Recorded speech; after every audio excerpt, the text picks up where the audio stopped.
ay hirap pa rin at nabibigatan sa kanilang buhay. Kaya sa huling 3 taon ng administrasyon, ibubuhos pa natin ang lahat-lahat. Hindi lamang upang mapantayan, kundi mahigitan pa ang pagbibigay ginhawa sa ating mga kababayan.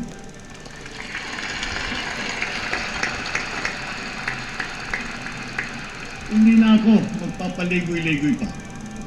Maayos na hanap buhay talaga ang mabisang pantiyak laban sa kahirapan at laban sa gutom.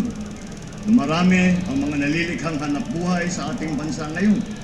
Magpupursige ang DOLE, DTI, DSWD, kasama pati ang DOT at mga kaugnay na ahensya sa paghahanap ng paraan at ng mga oportunidad para sa natitirang 4% ng ating puwersang manggagawa na hanggang ngayon ay walang trabaho.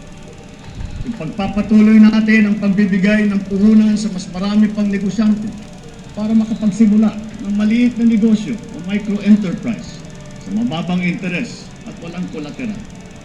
Pati na rin ang kapital at proteksyon para sa mga yamang isip.